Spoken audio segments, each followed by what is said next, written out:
Welcome to EBIC, the Environmental Biotechnology Innovation Centre. It's great to have you with us. Thanks for joining us. Thanks for taking time out of your busy days.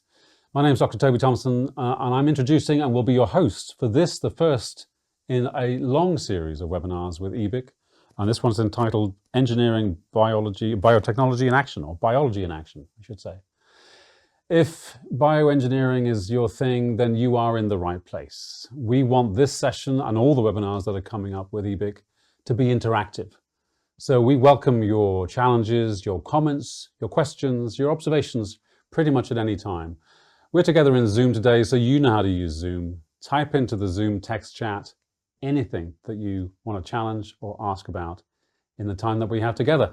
And if you're watching the recording, stick around because we have some amazing guests coming up here at Cranfield University's Grenville Turner Studios, joining us to talk about EBIC and what's going on.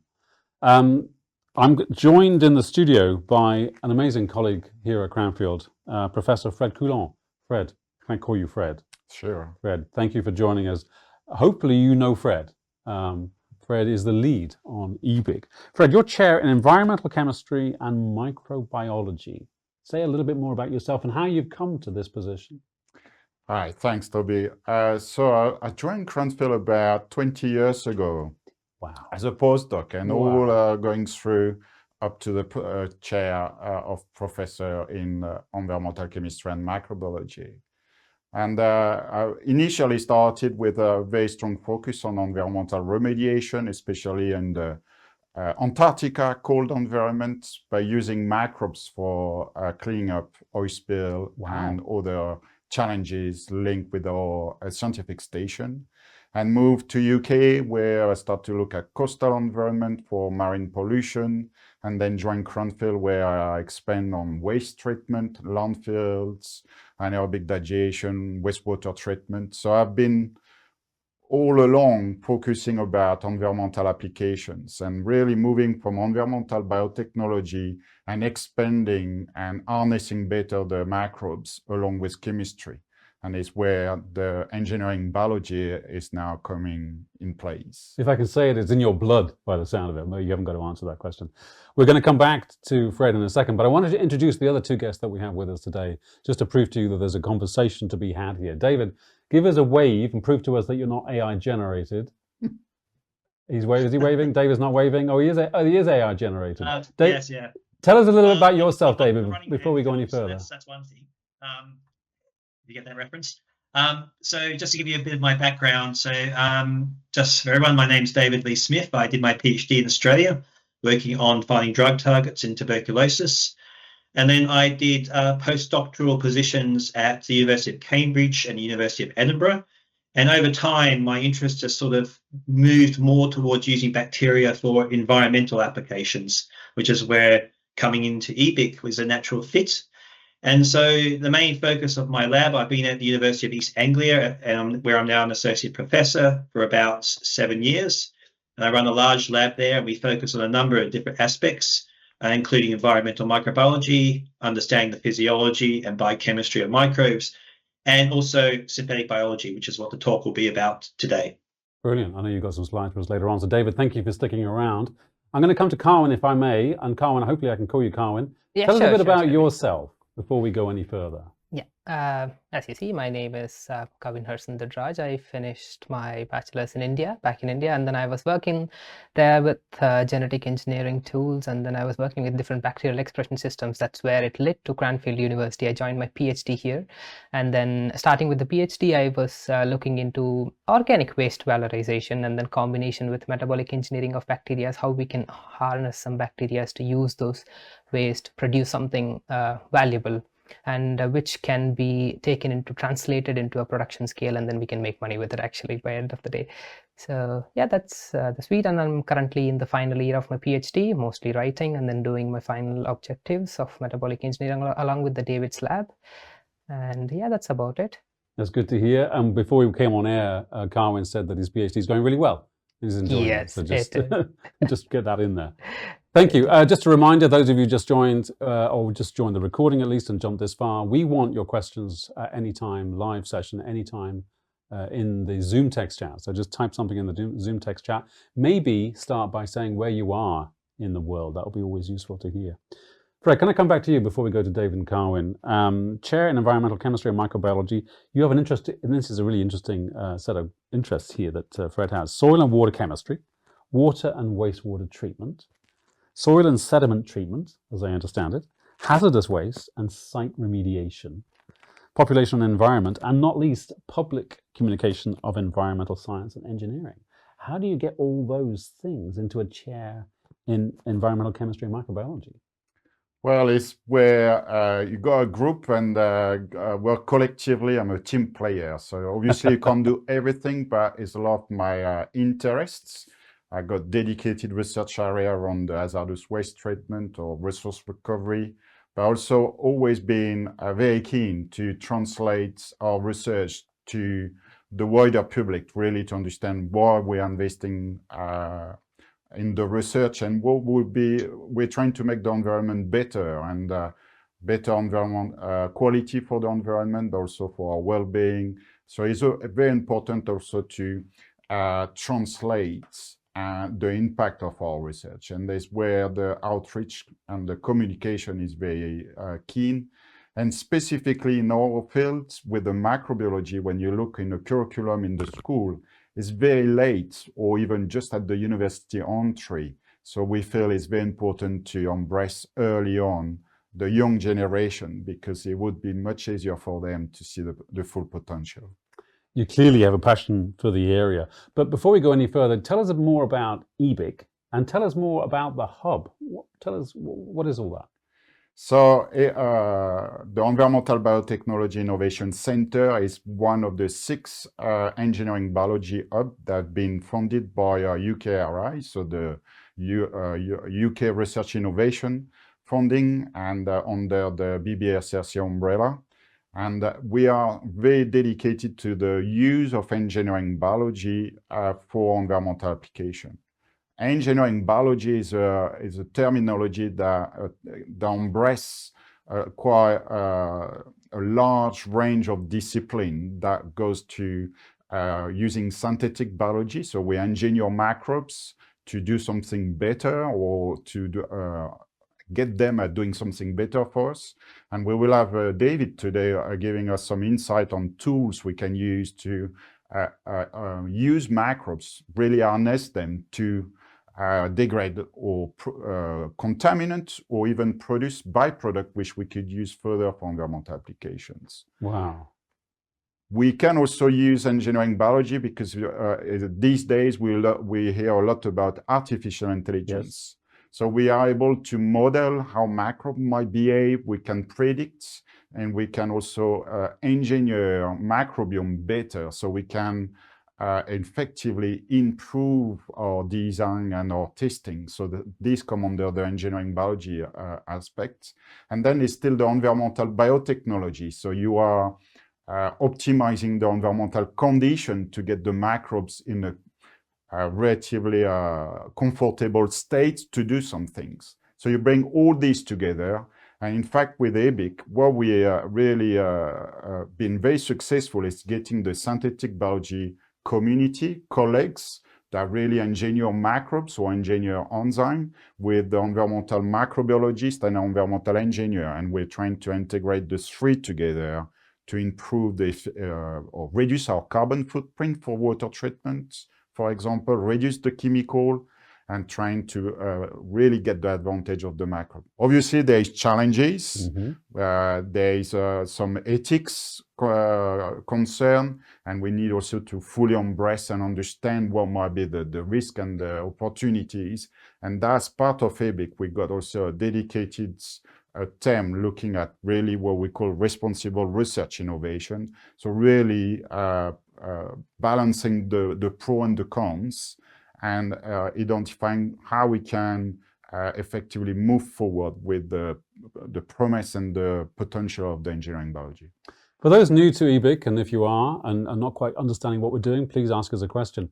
Can you say more about, is EBIC university-based, or are we looking at industry partners here? So the EBIC is 10 universities across UK, and we're well spread from south north. and well balanced. And we got a range of industrial partners and SMEs embedded within the hub.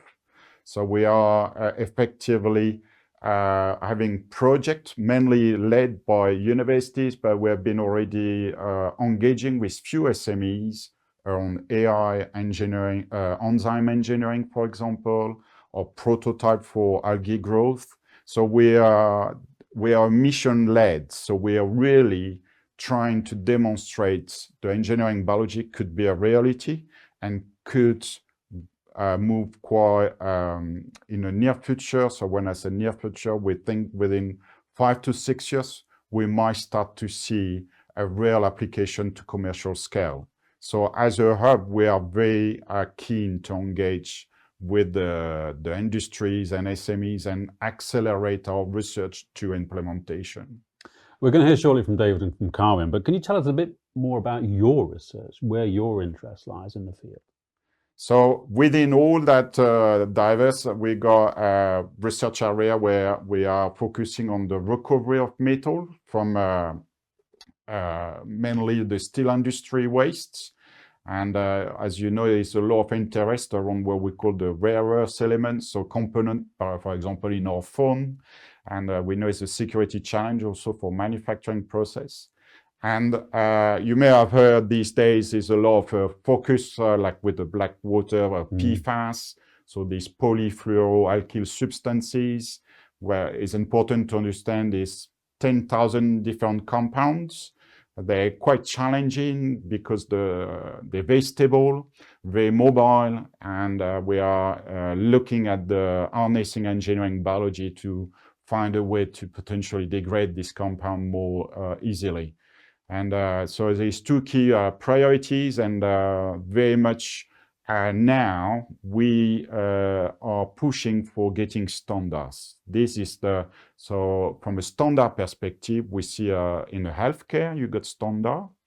You got also for the food industry, but not so much things in place for environmental applications. So if we want to get our application to market, we will need to get this standard set up.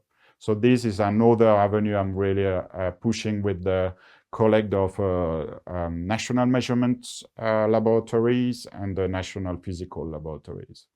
So we're here talking today in the webinar about microbial engineering, but what can we expect from the speakers that we've got, David and Kawin? Yes. Tell us more.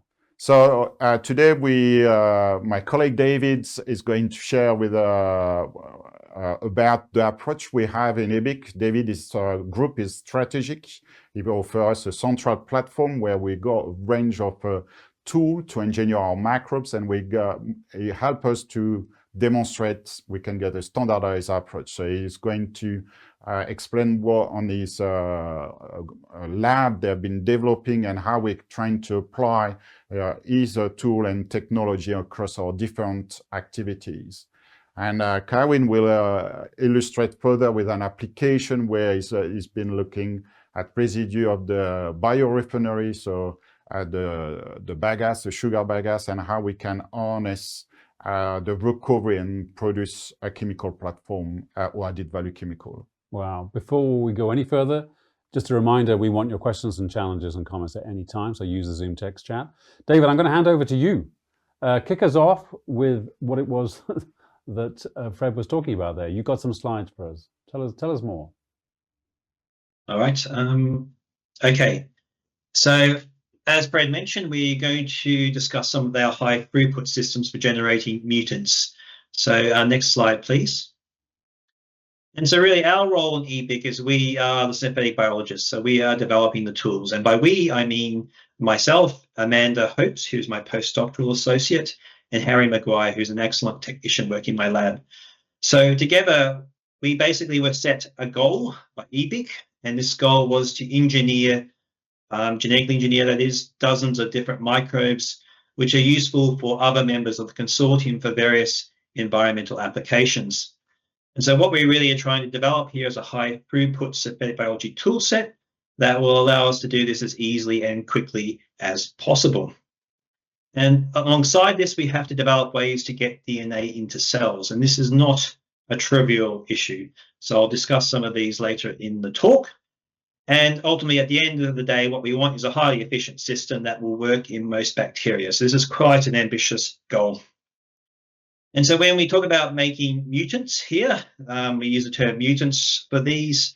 Generally, these are very small changes in these organisms, but we need these changes to be genetically stable. So if we're going to take an organism and we're going to alter something in it, we need that organism to stay pretty much the same for the entire process. And these processes can be extending from days to weeks to months. So this is quite important. And the way we do this is that we make changes within the chromosome of the organism. Another really key important aspect is we need these mutants to be markerless. So this means they have no foreign DNA except for any DNA we want to put in. But most importantly, we use antibiotic resistance cassettes as part of the process of making mutants. We just require them, that we can't get past this. But these cannot be in any of the mutants that we are going to utilize for downstream applications. There's enough antibiotic resistance cassettes in microbes in hospitals, for example, and we don't need many more in the environment because obviously they pose a risk to human health. As I mentioned, these have to be quick to generate, and we have succeeded, and relatively cheap. So we're talking about making probably hundreds of plasmids and hundreds of mutants over the course of the next 4 years. Next slide, please. So this just gives you an example of a range of species we've been asked to genetically manipulate. We haven't started on all of these yet. We are prioritizing the key organisms of the greatest interest to our collaborators, such as Klebsiella pneumonia or Alcanovorax borkamensis.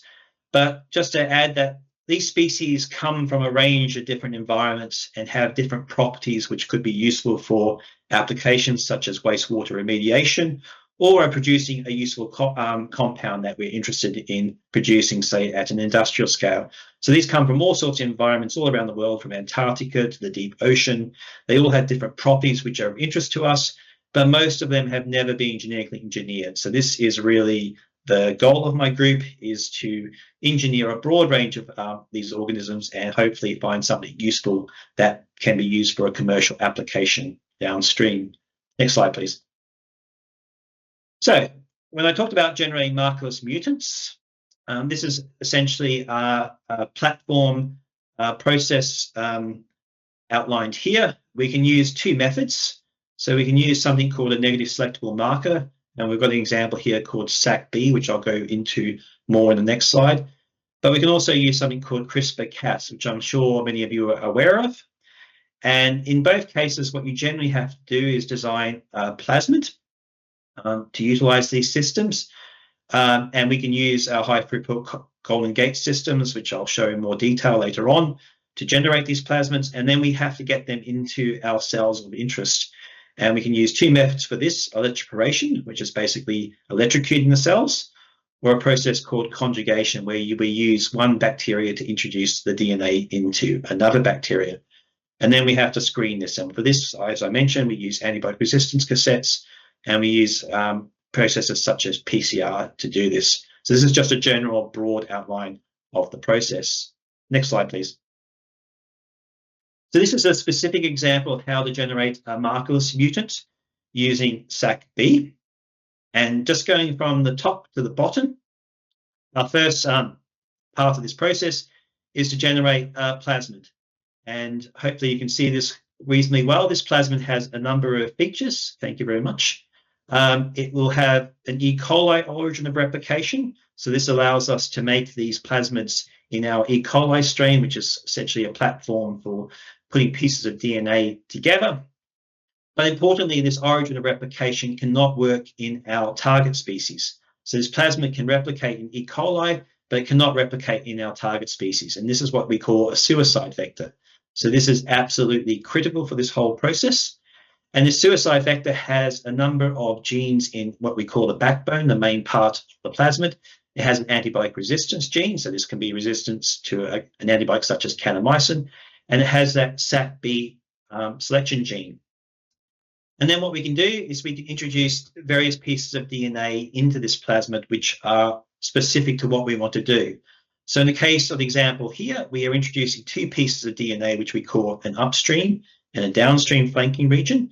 And these regions are identical to regions on the chromosome, which are flanking the area of the chromosome we want to delete. So in this case, we may want to delete a gene which is reducing the amount of compound we want to produce in this organism, or we might be removing a gene that makes the organism less adaptable to whatever purpose we want. And so in this case, what we do is we make our plasmid by our Golden Gate methods, and then we introduce these plasmids into the cell, such as by electroporation. And then what we're doing is we're taking advantage of the natural processes in the cell, specifically a process called recombination. So recombination is a process whereby identical pieces of DNA will be swapped over between, say, in this case, the plasmid and the chromosome. And so what you can see is this recombination events are indicated by these little crosses here. And if one of these recombination events occurs, what will happen is the entire plasmid gets incorporated into the chromosome. And the way we select for this is we will add the plasmid to some bacteria, and then we will grow this mixture on an agarose plate or agar plate containing this antibiotic. So in the case of the antibiotic resistance gene, if it confers resistance to, say, kanamycin, we will grow this culture mixture on a plate containing kanamycin. And this allows us to select for those few bacteria where this event occurs. And so this is the first part of the process. So this is what we call a marked mutant. So this is something which we cannot utilize for biotechnology because it has an antibiotic resistance gene in our organism of interest. So the next step is to really remove this antibiotic resistance gene. And for that, we take advantage of this sucrose selection gene, this SACB. And so what we will do is we will take this mutant, this marked mutant, and we'll culture it on plates containing 10% sucrose.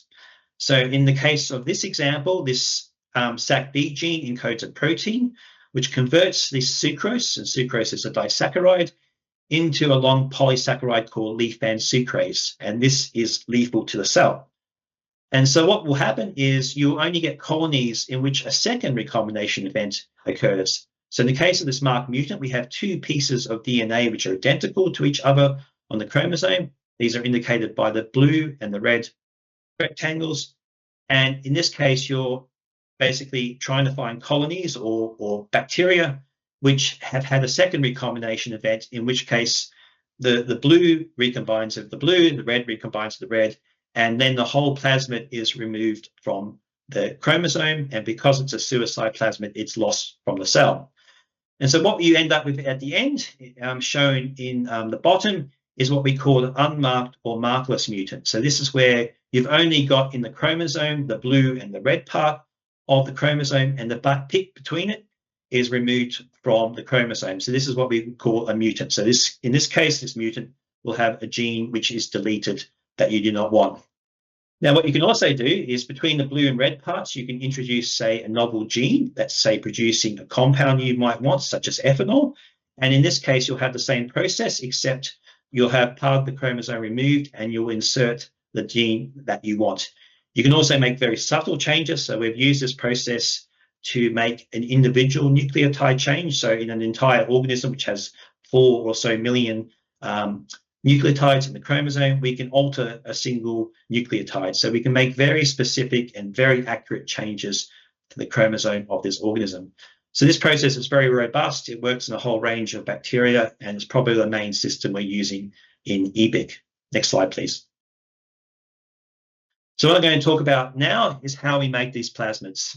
So Golden Gate cloning has been around for a while.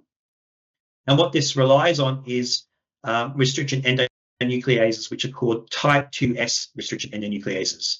So there's two examples which I show in the top left corner here. One is using a restriction enzyme called BSA1, and the other one is using is for BPI1. And so the way a typical restriction enzyme works is it will cut in what we call the recognition site. So in the case of BSA1, the recognition site is GGTCTC. So we'll only cut there. And for most plasmid, for most restriction endonucleases, they will cut the DNA in this specific location. But what's special about type 2S restriction enzymes is they cut outside the recognition site. So the cleavage site, as you can see in the top left corner, is 2 nucleotides from the BSA1 recognition site. and it leaves an overhang, what we call a DNA overhang, which is a single-stranded piece of DNA. And so this overhang can be anything you want. It can be GGAG, AATG, which are examples shown in the bottom left. And so what this allows you to do is, if you introduce the right BSA1 recognition sites into your various DNA fragments, you can basically combine a whole series of DNA fragments together into a plasmid. So traditional cloning only really allowed you to put one DNA fragment into a plasmid. In this case, we can put multiple. Generally, we put 3 or 4 different fragments into a plasmid all at once. So what this means is we can speed up this process. So in the case of the bottom left here, we have 3 different parts. They have different overhangs, GGAG, AATT, etc., etc. And what you'll see is that each of the fragments, the overhangs match the fragment next to it. So in the backbone plasmid, you have GGAG, and in that left flank, you have GGAG. So what that means is if you mix all these DNA fragments together, you cut with BSA1 in this case, and you add a ligase, you can do a single pot reaction where you can combine all these pieces of DNA together. And what we rely on is these so-called level 0 parts. So a lot of these parts are already in plasmids. So basically what we'll do is we'll mix a whole series of plasmids together and end up with our final plasmid, which has the different fragments that we want. Next slide, please. And so for this project, what we did is we designed a whole series of what we call EBIC backbone plasmids. So what they have here, this is just one example, is they have that SACB gene, which I mentioned before, but that's not in all of them. And they have a whole series of antibiotic resistance genes. So vancomycin, spectramycin, chloramphenicol, etc. And this is because different antibiotics work in different species. And then they also have an origin replication for E. coli to allow us to do the cloning. And then they have what we call an M scarlet site. So this is basically, if this gene, this M scarlet gene is active, our cells will be pink, which you can see very nicely in the top left corner of this slide.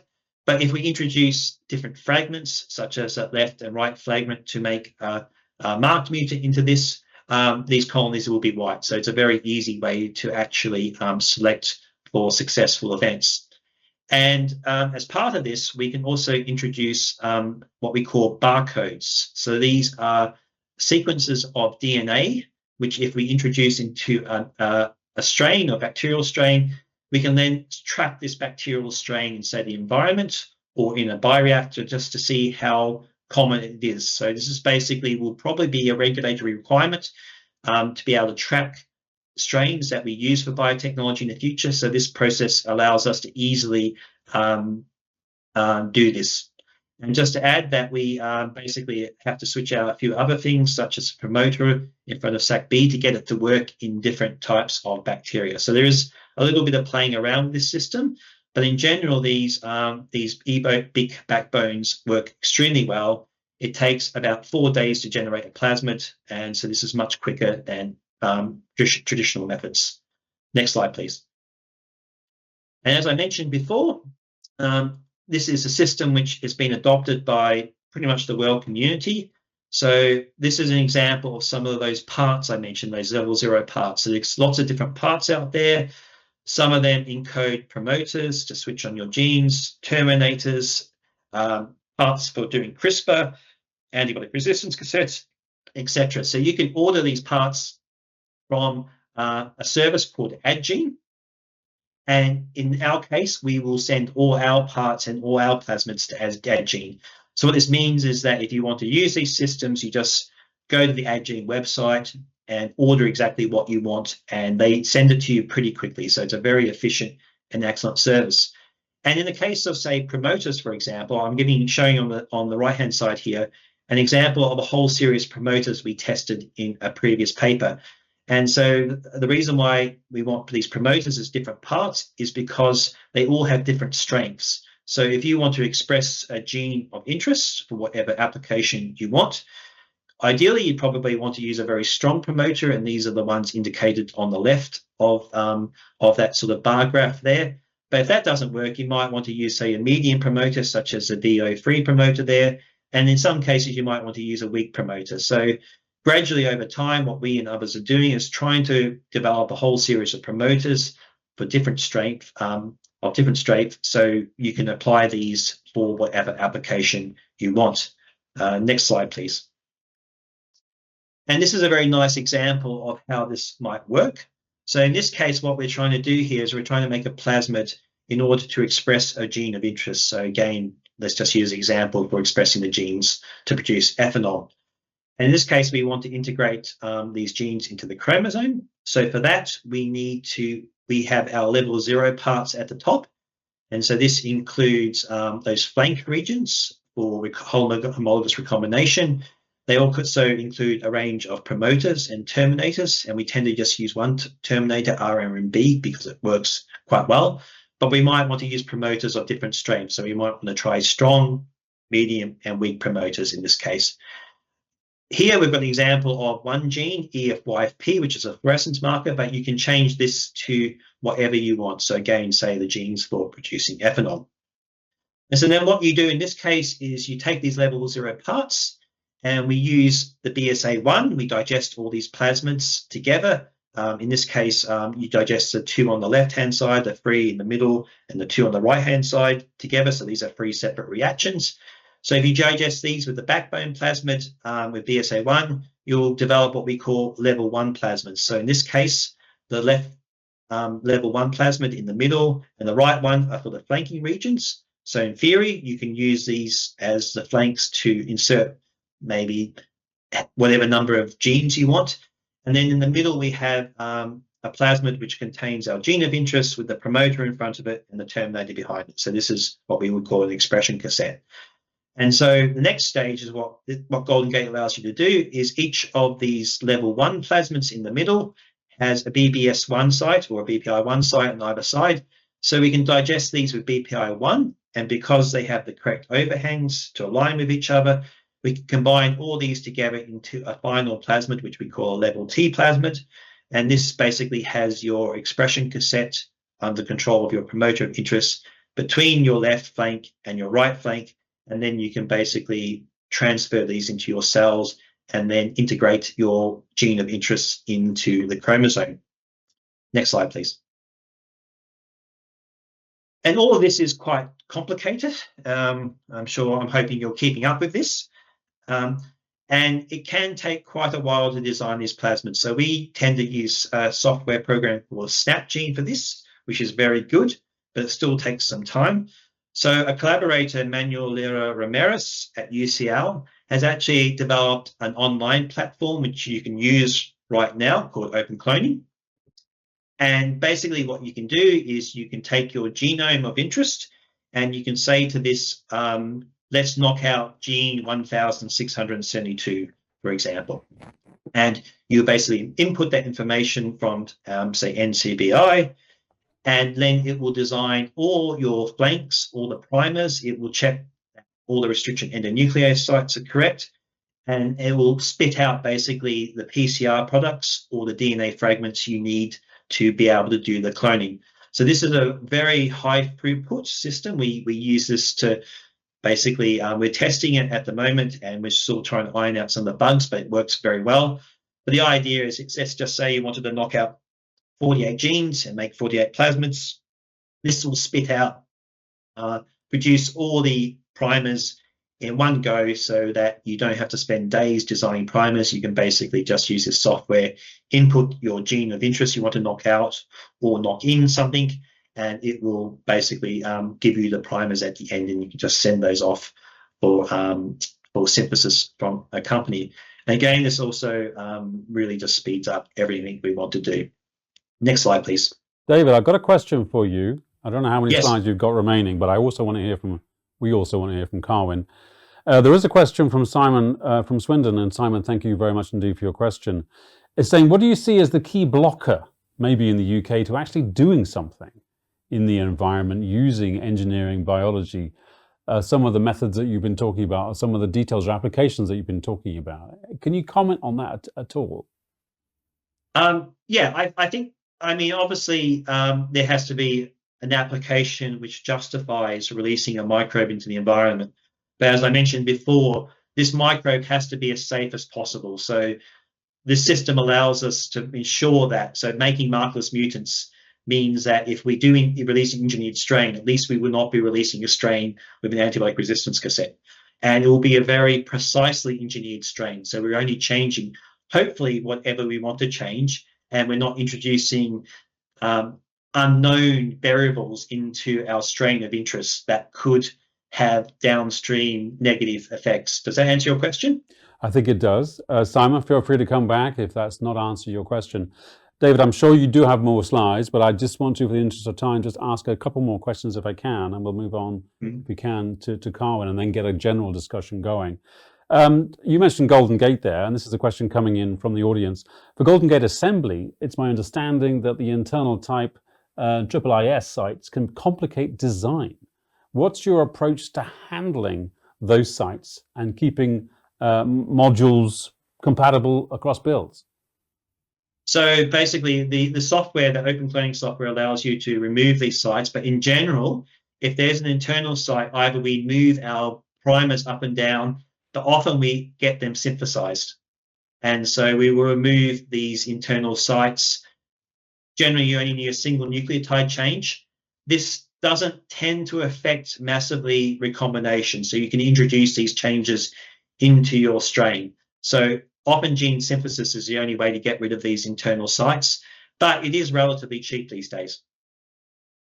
David, thank you. One last one before we come to Kawin, and then we'll open it right up.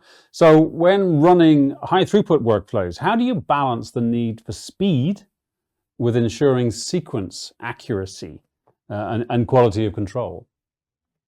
So we nowadays sequence every single plasmid, and we sequence the entire plasmid. So the cost for plasmids, whole plasmid sequencing is about £12 a plasmid. So we think it's worth doing this.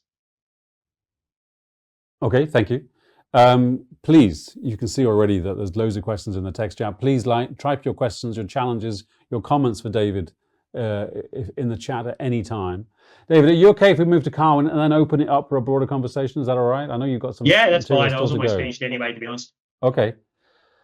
Kawin, can I come to you? Maybe you can do a follow-on from what we heard from David there, how your research ties into what it is that David is looking at there, and then you can pitch into your slides.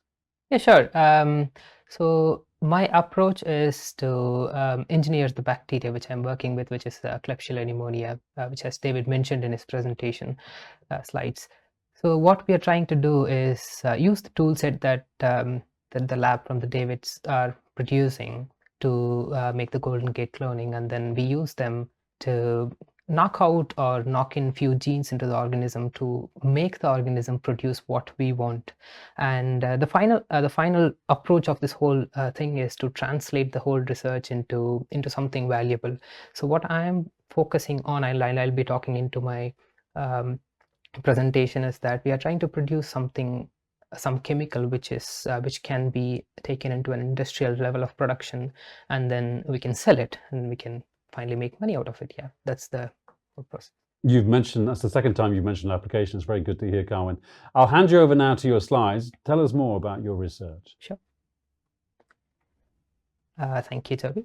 And so as it's mentioned in the slide, so what I'm doing is we're producing a compound called 2,3-butanediol, and the whole approach is that producing it more sustainably, more greener, and then using the tools that we use for the metabolic engineering.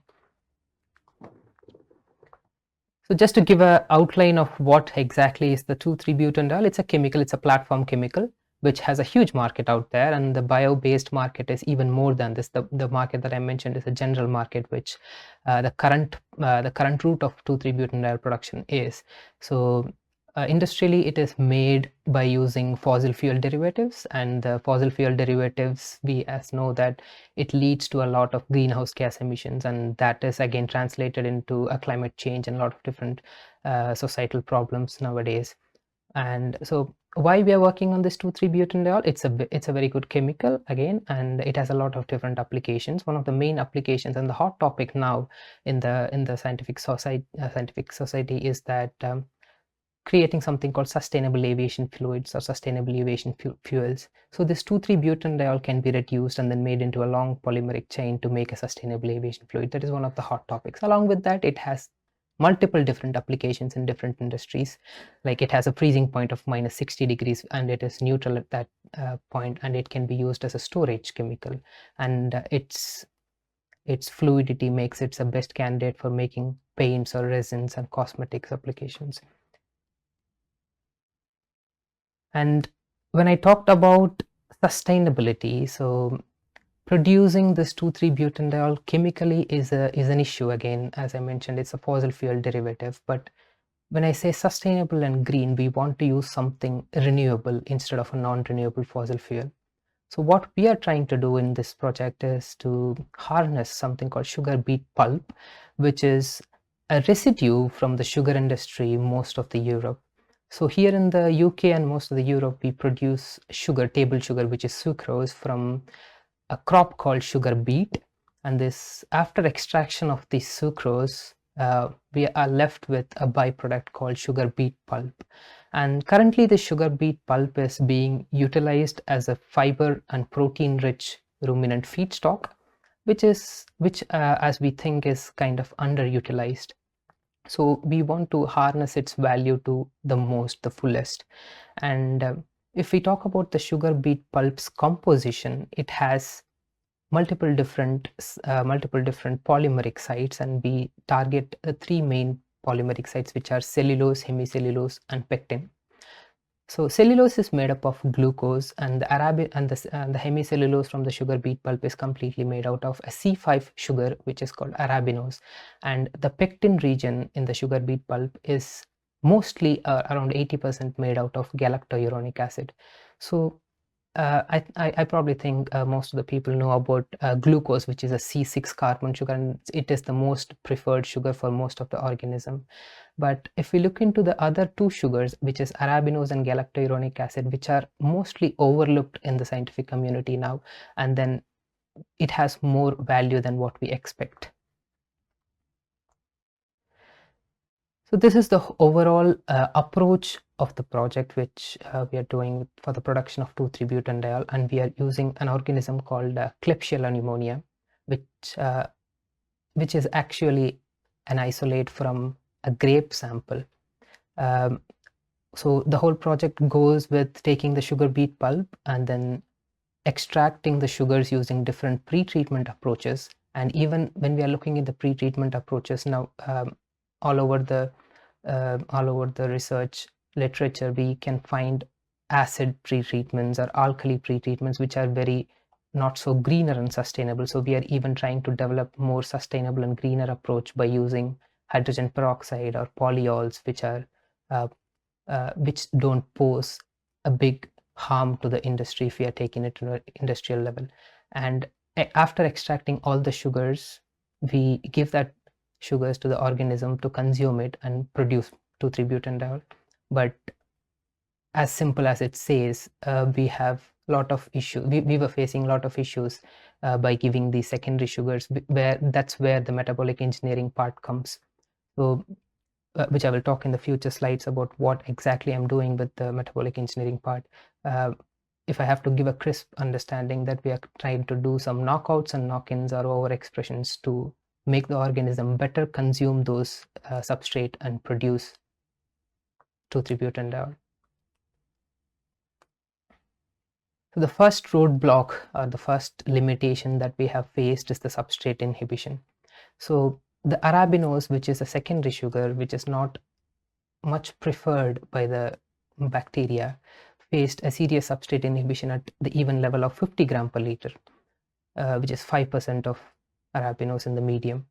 But when we talk about industrial scale, we want to make the organism as better as possible and as robust as possible, that it can go up to a high level of substrate, initial substrate concentration, so that we don't have to do the batch over and over again. So what we have done, we have taken the organism and started with 40 gram per liter of arabinose, and we constantly serially permutated into a higher concentration, and it went up to 100 gram per liter over the period of 6 to 7 months. And we have seen enhanced productivity and an enhanced yield of BDO, and the productivity basically translates to the organism can grow faster now after the evolution, and then the yield, the improvement of yield says that its carbon flux is directed towards 2,3-butanediol better. Why it is happening? Because we have taken the fermentation media which is targeted towards BDO production. All the micronutrients which we give are very targeted towards the enzymes which are related to the BDO pathway. So these are some results which we have seen over the past few months with doing the wild type strain. There are few quite interesting results here. Even after doing the adaptive laboratory evolution, if we have seen the arabinose consumption rate, the rate of arabinose consumption is very, very low when it is given in a mixed sugar fermentation.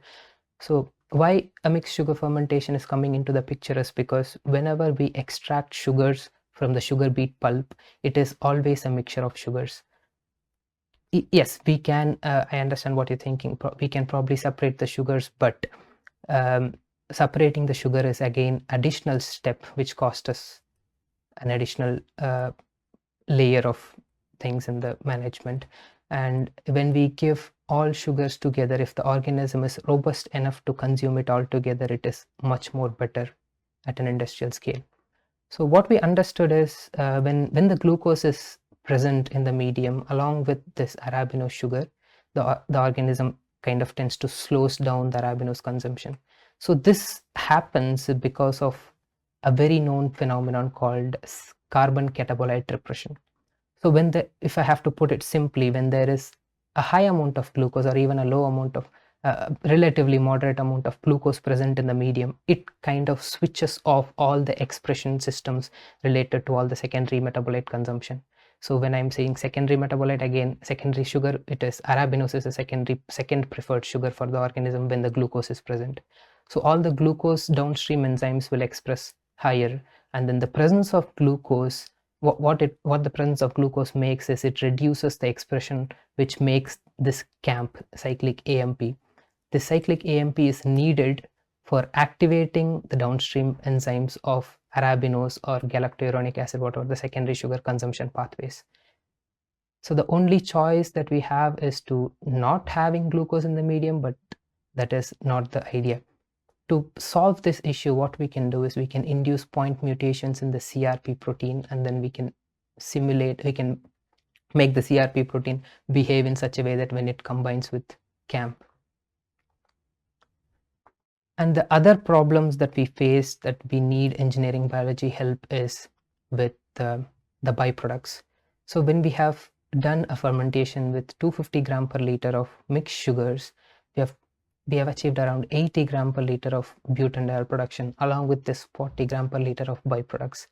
And we can just think it's only 40 gram per liter of byproducts and 80 BDO, but it makes a huge difference in downstreaming and separation processes. So when we go for pure butanediol production, having this 40 gram per liter of byproducts will hinder or will make more cost in the downstreaming. So we have sequenced the whole genome of Klebsiella pneumonia that we have, which is proven to produce good amount of butanediol. And then we have constructed this pathway with all the enzymes that we identified in the whole genome.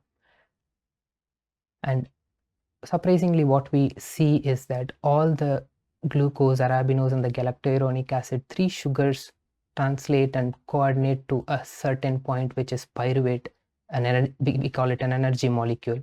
From pyruvate, it goes into different pathways to make biomass, to make product, to make byproducts, to regenerate cofactors, and to make ATP.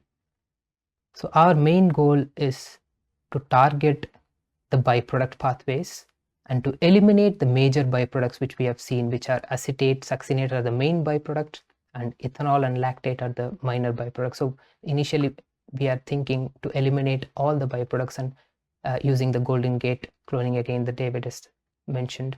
And then after developing these knockout mutants, we will test them separately. And then after, if needed, we will do an adaptive laboratory evolution with the mutants to better fit into the medium. After this, our idea is to overexpress the pathway genes to pull the pyruvate pool towards BDO if it is still lacking to produce BDO.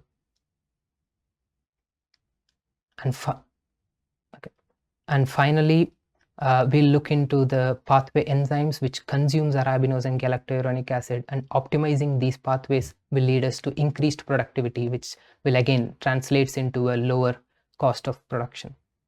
So if I have to conclude the whole topic or project, that what we are doing is we are developing an organism, we are developing a chassis which can produce this platform chemical by taking a waste material and the sugars from the waste material, and by doing probably a techno-economical analysis, we can translate this into an industry and set up a biorefinery at the end. Thank you. Kawin, that was amazing. Your breadth is incredible there. I got a bunch of questions for you, and hopefully we can open this out. And Fred, likewise, some of those might be for you. First of all, Kawin, you mentioned bottlenecks and problems that we face earlier on. One question here is, what are some of the biggest hurdles in scaling up engineered strains from the lab to industrial bioreactors? And I guess this is a question to Fred, is this something that EBIC is working towards? First of all, you, Kawin. Sure. Yeah, it's a great question again. As we have mentioned before, even Fred mentioned and David, that the first and foremost bottleneck is the safety again. So we have to have a proper containment facility to coordinate with all the policies, and then we have to make sure that it doesn't release into the environment and then make problems. And the second thing is the stability. So we have to make sure the organism is stable throughout the process after the mutants are being generated. And Fred, is this something that EBIC is working towards, looking to reduce those problems? Yeah, definitely. And effectively, currently BBSRC is looking to get a program to look at the scaling engineering biology, along with UK Innovate as well. So in UK, we do a few pilot where we can do a large reactor, 2,000, 5,000 liters, but it's a bit sparse and not well connected. So there's a need about infrastructure, and there's a gap between what you do at the research point and when you want to go for the productions. It's a bit of a gray area, who should be funding these. So and it's been acknowledged, and it would be a program to trying to really see where we are, what is needed in the landscape. And the second step for the going big reactors is all about this biosecurity. So David was talking about markerless, using DNA barcoding traceability. So we need to demonstrate we can do things properly and we can track so effectively. Standard infrastructure and a bit of funding there would be needed to get to the scale. The UK has a very large potential for it. And I think I was in Canada a few months ago, where it's a different approach, but we're really looking at what the scale will look like and for which application. If you've not had a chance to ask a question, please put something into the text chat. This webinar series that we're running with EBIC is all about your interactions, so hopefully we piqued your interest. David, I've got a question for you, and I'm not sure if this is Fred or Kawin, but I'm going to put it to you first, and it's about mutations. What are the best approaches you have found to minimize unwanted mutations? You could be on mute there, David. Sorry about that. So this leads on from the previous point. I'd like to add a third thing, which is really you want to introduce mutations into your strains that are not going to reduce the fitness.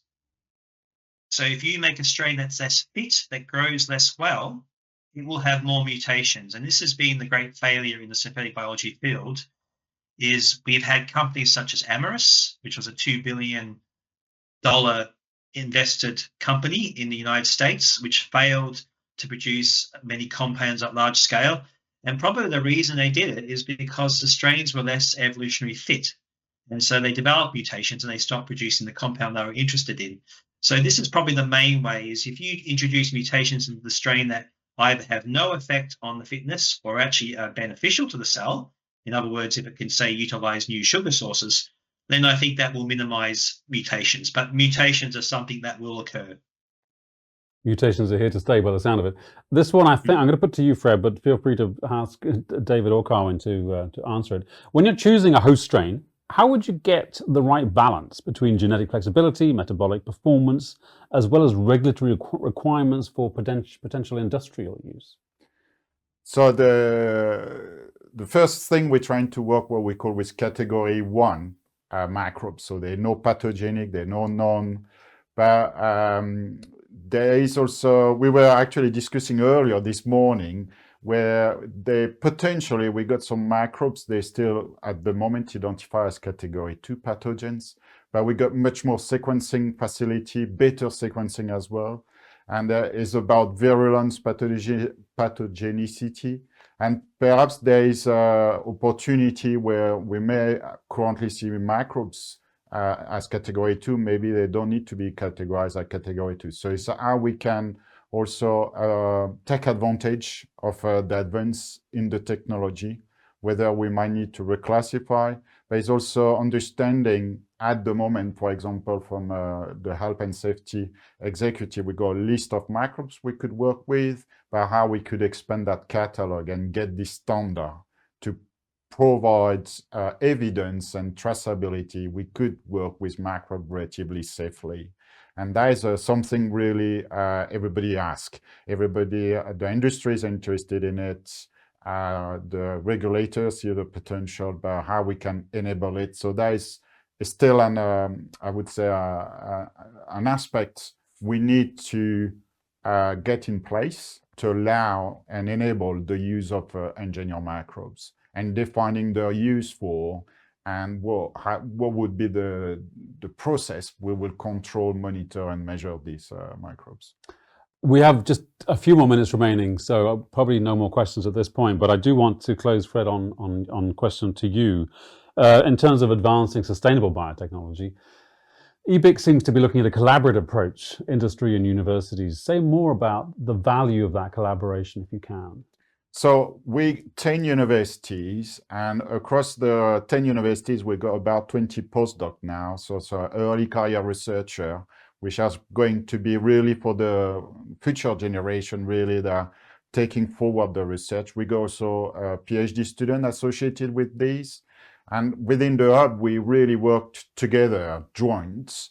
And really, now we are also partnering with the different sectors. So we got a lot of vested interest around the water sector, also the waste sector, but also the biorefinery. And we can see a strong potential to reduce the use of our chemical or to have more joint approach with green chemistry. So reducing our footprints, maximizing the benefits, but also really trying to have a better, a positive impact for the future, either around water quality or reuse of resources and added value chemical. And it's where really we want to make the step change for the UK, and also collaborating with others internationally by get the UK PLC showing the way forward, because it's a great potential in UK, and we have an excellent time at the one to demonstrate that powerhouse. We have 1 more minute remaining. What's coming up for EBIC? Why is there a reason to stick around EBIC like this audience has? What's new? So we, as you started right at the start, is the first series of this webinar. We will have another one already planned on the 16th of March, typically focusing on biosurfactant production. There's a lot of interests. And it's also an opportunity to engage with us with the hub. We got some flexible fund, also Sitcon. So any industries interested on what we do have mechanisms to engage and collaborate. And we're very open to trying to find wider use and application and translate this application to realities. And I heard mentioned, and I saw come up on the screen, a podcast. So listen out for the podcast wherever you get your podcasts. So we, on our website, we got a range of podcasts with my co-investigator. So we had David and Kawin, but we got others also demonstrating and really sharing more widely what the activities and sector we are involved with. And it's really an opportunity also to just get a general knowledge or understanding of what is engineering biology and what is its potential. So we are very keen also to engage with school. We had a lot of good feedback from the New Scientist event a few weeks ago, and a lot of interest at school from teachers getting back to us. So we're very keen to really expand and engaging with the school to maybe get new followers and maybe buyers of these. A new generation. Fred, thank you very much indeed. Let's put that screen back up around the countdown to the next event. We're in March and we're looking at a very long countdown, but we want you to register for that event. We want these events to be of use and of value to you in terms of displaying what it is that EBIC is going to do. So David, thank you very much indeed. Sorry we had to cut you off a little bit early. We could have talked a lot more about that. And Kawin, thank you for your deep dive into your area too. Fred, thank you so much. Stick around because you may be at the next one, but you may be at some of the others that we have coming up in the next few months. But thank you. Thank you for watching. If you've reached this far in the recording, then congratulations. We are very keen to carry on the conversation with you. The producers today were Christelle Corpidou, Nicola Heaven, and the studio managers were Chris Ripley and Marco Gomez, and Robin Hackett. My name is Dr. Toby Thompson. Thank you for watching.